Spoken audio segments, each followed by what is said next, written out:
Class 4 की भर्ती कुरानदाजी से, तो सबसे बेहतरीन तरीका ये है। जो अप्लाई करते हैं वो बहुत मजबूर लोग होंगे, और कुरानदाजी में अल्लाह जो है ना जिसको देता है उसी को मिलता है। न कोई फ़ंड है, न कोई लेटर है। और मैं तो ये भी आपको बता दूं कि हमारे विलेज काउंसिल का चेयरमैन जो बना है, हम ऐसे बदकिस्मत है कि 7-8 महीने हो गए, अभी तक हमारा इंट्रोडक्शन मीटिंग भी नहीं हुआ है।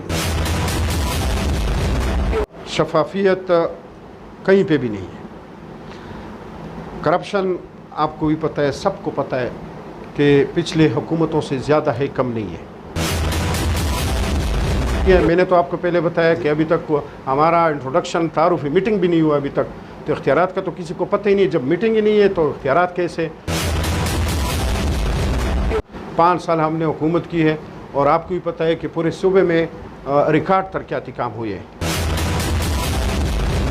खुशकिस्मत ज़िला इसलिए समझता हूँ कि हम प्रोडक्शन डिस्ट्रिक्ट है, जिसमें हम गैस ऑयल वगैरह प्रोडक्ट करते हैं पूरे पाकिस्तान को, और ये क्रेडिट मैं अवामी नेशनल पार्टी को देना चाहता हूँ।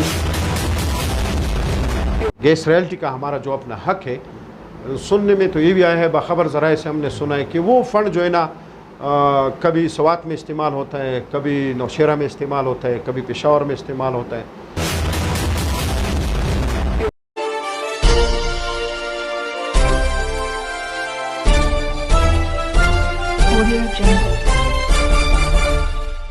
बिस्मिल्लाहिर्रहमानिर्रहीम। आज हमारे प्रोग्राम में मेहमान शख्सियत हैं नूर सैफ अफरीदी, अवामी नेशनल पार्टी के रहनुमा हैं और साबिक़ विलेज चेयरमैन हैं, और इन्होंने बतौर बल्दियाती मेंबर और बल्दियाती नुमाइंदे की हैसियत से इलाके में करोड़ों रुपए के तरक्याती मनसूबाजात मुकम्मल करवाए हैं, और आजकल भी ये बल्दियाती मेंबर की हैसियत से फ़राइज़ अंजाम दे रहे हैं। नाज़िम साहब, हम अपने प्रोग्राम में आपको खुश आमदीद कहते हैं।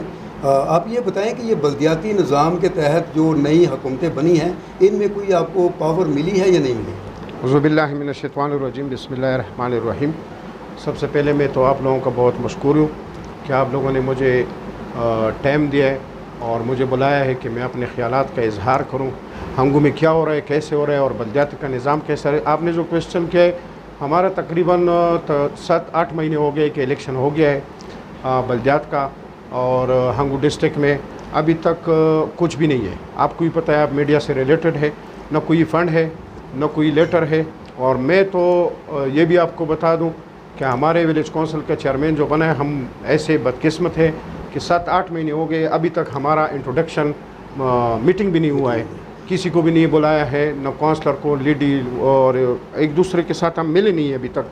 लेकिन यूथ काउंसलर और नाज़िम साहब, ये पाकिस्तान तहरीक इंसाफ के सरबराह और साबिक़ प्राइम मिनिस्टर इमरान खान तो बड़े दावे से और बड़े फ़ख्री अंदाज में कहते हैं कि हमने जो बल्दियाती निज़ाम खैबर पख्तूनख्वा में मुतारफ़ करवाया है, उसके ज़रिए हमने निचली सतह तक अख्तियारात मुंतकिल किए हैं, और आप कह रहे हैं कि हमारे पास कुछ नहीं है। वो तो बिल्कुल बयान उसका आया है, बल्कि बार बार ये बयान दे रहे हैं, लेकिन अभी तक तो ये इलेक्शन हुआ है रिसेंटली, इसमें तो अभी तक कुछ भी नहीं है। इख्तियारात किया कि अभी तक कुछ लेटर भी नहीं है। मैंने तो आपको पहले बताया कि अभी तक हमारा इंट्रोडक्शन तारुफ़ी मीटिंग भी नहीं हुआ अभी तक, तो इख्तियारात का तो किसी को पता ही नहीं है। जब मीटिंग ही नहीं है तो इख्तियारात कैसे? और न कोई फ़ंड 1 रुपया अभी तक। नाज़िम साहब, पाकिस्तान अवामी नेशनल पार्टी हंगू के आप एक फ़ाल रहनुमा हैं, क्या वजह है कि वो पार्टी जो पख्तूनों के हकूक़ की अलमबरदार है, उसकी मकबूलियत वक्त के साथ साथ कम होती जा रही है? आपके अभी जो बाई इलेक्शन हुए हैं, आपके जो कैंडिडेट थे, उन्होंने पूरे डिस्ट्रिक्ट में सिर्फ 3000 वोट हासिल किए, तो अवाम क्यों आपके ऊपर एतमाद नहीं कर रहे हैं? आपकी बात बिल्कुल सही है। पहले तो आप जो हमारा 2008 से 2013 तक हुकूमत थी, आपको पता था उस टाइम सूबे में क्या हालात थे, मुल्क में क्या हालात थे, लेकिन उसके बावजूद अल्हम्दुलिल्लाह 5 साल हमने हुकूमत की है, और आपको भी पता है कि पूरे सूबे में रिकॉर्ड तरक्याती काम हुए हैं। कॉलेजेस, स्कूल, रोड्स वगैरह, और यूनिवर्सिटियाँ इस सूबे में जो तकरीबन 60 साल में बनी थी, तो वो 5 साल में उन्होंने बनाई। और ये भी आपकी बात सही है कि मकबूलियत में अभी जो रिसेंटली ज़मीनी इंतखाबात हुआ है, उसमें वोट कम पड़े थे। आपकी बात बिल्कुल सही है, लेकिन ये एक लहर है, आपको भी पता है, और इससे पहले भी जो सियासी पार्टी है, तब्दीली वाली लहर है, तब्दीली वाली लहर भी है, और उससे पहले जो खलाई मखलूक भी कह सकते थे। तो ये कि इंशाल्लाह अगले इलेक्शन में इंशाल्लाह हम करेंगे इंशाल्लाह, मुकाबला भी करेंगे, सियासत भी करेंगे हंगू आवाम के। हमारे पास एक बात है मुग़ल भाई कि हमारे पास इंशाल्लाह हंगू में MPA हो या ना हो, MNA हो या ना हो, तो जिस स्टेज पे भी आवाम के लिए इंशाल्लाह आवाज़ उठाना होगा तो हम अवामी नेशनल पार्टी के प्लेटफॉर्म इंशाल्लाह। यूसुफ भाई आप ये बताएं कि डिस्ट्रिक्ट हंगू में जो पाकिस्तान तहरीक इंसाफ ने तीनों सीटें जीती हैं, तीनों MPA उनके हैं, MNA साहब उनके हैं, और यहाँ पर अरबों रुपए का फ़ंड आया है और जो मुफाद आमा के लिए इस्तेमाल किया गया है। आप क्या समझते हैं कि हंगू में इस फ़ंड के इस्तेमाल से कोई तब्दीली आई है, अवाम की जो समाजी हालत है उसमें कोई बेहतरी आई है?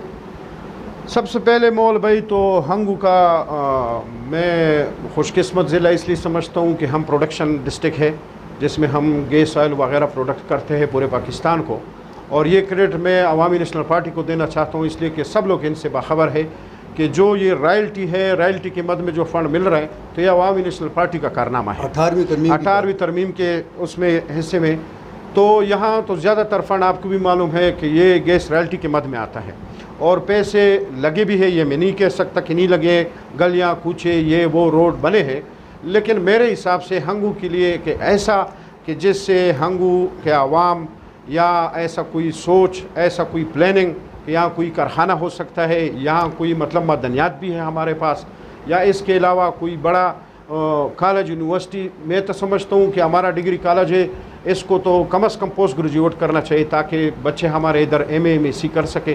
तो ऐसा काम बाकी गली कुचियाँ ये तो बिल्कुल हुई है। आपका ये कहने का मतलब है कि हमारे जो MPA हजरात हैं और हमारे MNA साहब हैं उन्होंने काउंसलर वाला काम किया है, जिस तरह वो गलियाँ नालियाँ, वो तो बाकी बात सही, वो तो हमने भी बाकी कानून साजी या मेगा प्रोजेक्ट या कोई ऐसा प्रोजेक्ट जिसके ज़रिए इलाके में वाकई एक तब्दीली आए, वो चीज़ आपको देखने को वो अभी तक हमें नहीं मिले। तो क्या वजह है कि फिर भी अवाम उनके ऊपर इत्मीनान का इज़हार करते हैं? हमारे जो MPA साहब हैं शाह फैसल दूसरी बार वो MP इलेक्ट हुए हैं, भारी अक्सरियत से इलेक्ट हुए हैं, और अवाम भी उनसे खुश हैं, तो क्या वजह है कि असल में मैं आपको एक बात बताऊं कि यहाँ के हमारे जो तकरीबन जनूबी अजला है, यहाँ में पॉलिटिकल सोच वाले जो नज़रिया रखते हैं ऐसे लोग बहुत कम हैं। हम यहाँ सोचते हैं कि मेरे घर का गली है उसको बना लो, या मेरे 5-6 घर है उसका प्रोटेक्शन वाल है उसको बना लो, मैंने और कुछ नहीं मांगना है। इनफरादी मफादात है। हंगू डिस्ट्रिक्ट के आवाम के लिए 2 तहसीलें फ़ंड हमारा बहुत है, तहसील ठल है और तहसील हंगू है।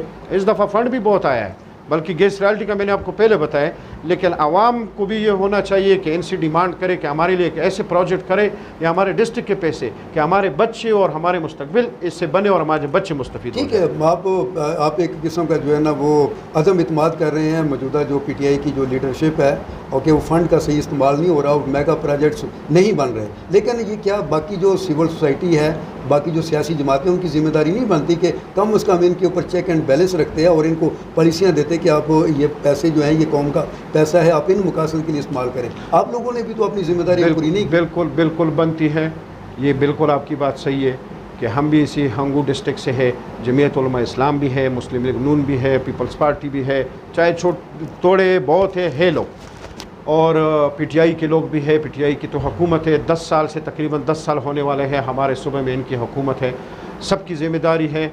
लेकिन सबसे ज़्यादा ज़िम्मेदारी उसकी होती है जो हुकूमत में होते हैं और जो ये नारा भी लगाते हैं कि हम नौजवानों की पार्टी है और हमारे पास यूथ है।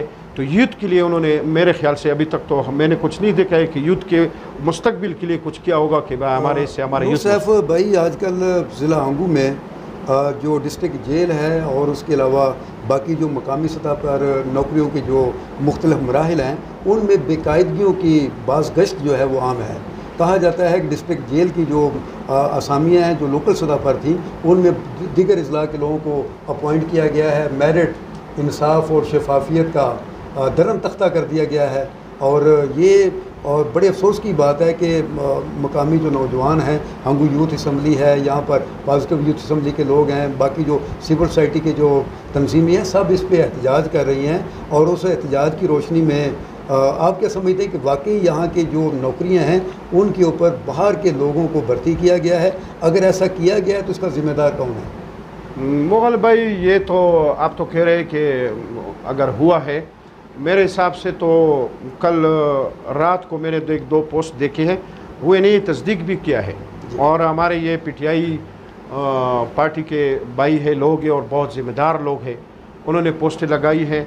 और आप तो जेल की बात कर रही हो, हमारे एक भाई ने पीटीआई का एक ज़िम्मेदार, बहुत ज़िम्मेदार बंदा है, उसने तो लिखा है कि भाई सोशल वेलफेयर में भी 400 वगैरह के लोग भर्ती हुए हैं। तो इन्होंने तस्दीक किया है। और मैं तो रात को मुझे हंसी भी आई और फ़िक्र में भी पड़ गया कि भाई डिस्ट्रिक्ट हंगू में आपकी हुकूमत, सूबे में आपकी हुकूमत, और आप ये पोस्टें लगा रहे हो ज़िम्मेदार एक दो बंदों ने कि भाई हंगू में बाहर के लोग भर्ती हो रहे हैं, हंगू के साथ ये जुल्म कौन कर रहा है। और एक दूसरा पोस्ट लगा रहे हैं कि भाई हंगू में कोई पूछने वाला नहीं है, भले बाहर के बाहर तो लोग भर्ती हुए। देखिए जी, तो अगर वो पार्टी के जिम्मेदार लोग हैं तो कम से कम आप अप्रिशिएट करें कि वो अपनी ही पार्टी की पॉलिसियों पर और हंगू के मफादात के लिए अपनी ही पार्टी की पॉलिसियों के खिलाफ अदम एतमाद कर रहे हैं, तो आपको तो चाहिए कि आप उसको अप्रिशिएट करें। मैं नहीं वो बात मैं नहीं कर रहा हूँ, मैं ये बात कर रहा हूँ कि हंगू के अवाम से ये लोग सवाल कर रहे हैं। ये ऐसा नहीं है, हंगू के अवाम इन लोगों से सवाल करेंगे इसके बारे में कि भाई आपकी हुकूमत है और आपके सूबे में भी है, डिस्ट्रिक्ट में भी है, तो आप बजाय इनकी कि लोगों के लिए को आप उसको सहूलत दे, उसको बोलो निकलो, उसको MPA के पास चले जाए, मिने के पास चले जाए, वज़ीर आला के पास चले जाए, इनके रसूख है। आपने पोस्ट की बात की है, मैंने भी ये पोस्ट जो है वो सुबह देखी है। हमारे शाह फैसल जो हमारे शाह अयाज जो हमारे MNA के फोकल पर्सन हैं, वो पहले भी काफ़ी फाल उन्होंने हंगू की तरक्की के लिए किरदार अदा किया है। उनकी पोस्ट मेरी नज़र से गुजरी है। वो कहते हैं कि हंगू की पोस्टों पर गैर हंगू दीगर इलाकों के लोगों को, दीगर अजला के लोगों को भर्ती किया गया है, तो इसकी इंक्वायरी होनी चाहिए। लेकिन अवाम का भी ये जो आगे से जवाब है, जो रिस्पांस है, वो भी पॉजिटिव है कि भाई आपकी सूबे में हुकूमत, आपकी डिस्ट्रिक्ट में हुकूमत है, तो आपको तो एक्शन लेना चाहिए। जो जिम्मेदारान लोग हैं उनके खिलाफ कार्रवाई करें। क्या ये इस पोजीशन में है कि ऐसे लोगों के खिलाफ कार्रवाई कर सकें जो हंगू के हकूक़ पर मुसलसल डाका डाल रहे हैं? मैं तो नहीं समझता, क्योंकि हंगू का जो गैस रॉयल्टी का हमारा जो अपना हक है, सुनने में तो ये भी आया है, बाखबर ज़राए से हमने सुना है कि वो फ़ंड जो है ना कभी सवात में इस्तेमाल होता है, कभी नौशेरा में इस्तेमाल होता है, कभी पेशावर में इस्तेमाल होता है।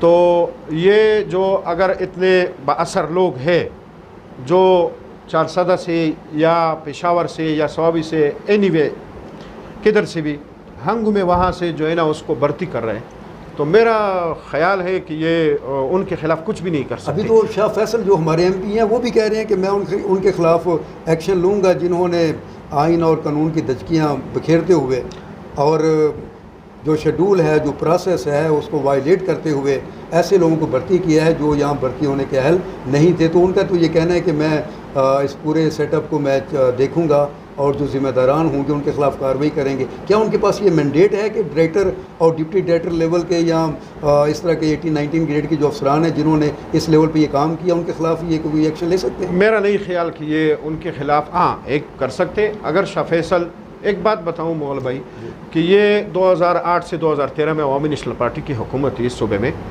तो ये हकूक़ भी पूरे सूबे को अवामी नेशनल पार्टी ने दिया है कि भाई जहाँ पे जो पोस्टें हैं भर्ती होंगी तो लोकल डोमिसाइल वाले लोग भर्ती होंगे, हम भी इनके पर ख़िलाफ़ आवाज़ भी उठाएंगे, एहतजाज भी करेंगे।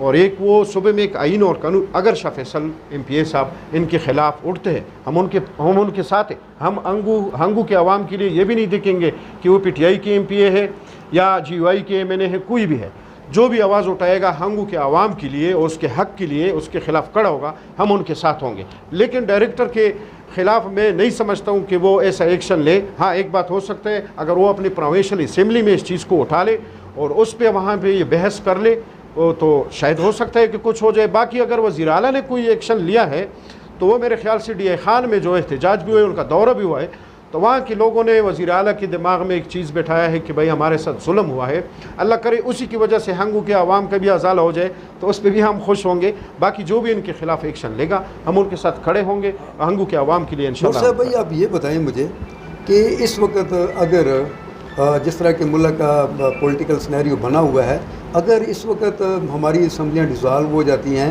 और नए जनरल इलेक्शंस का ऐलान कर दिया जाता है, तो डिस्ट्रिक्ट हंगू में आपकी जो पार्टी है वो इस पोजीशन में है कि वो यहाँ पे इलेक्शन कंटेस्ट कर सके? ये तो मुग़ल भाई देखो, अवामी नेशनल पार्टी जो है वो एक नज़रियाती पार्टी है। ये अब्दुल गफ़ार ख़ान की तहरीक है हमने पहले भी यहाँ बहुत सी इलेक्शन लड़ी है और हारी है, और एक दफ़ा हमने MNA का सीट भी जीता है और MPA का सीट भी जीता है। MPA हमारे पार्टी से अतीकुर रहमान साहब बने थे और MNA पीर हैदर अली शाह भी बने थे, डिस्ट्रिक्ट नाज़िम भी बने थे।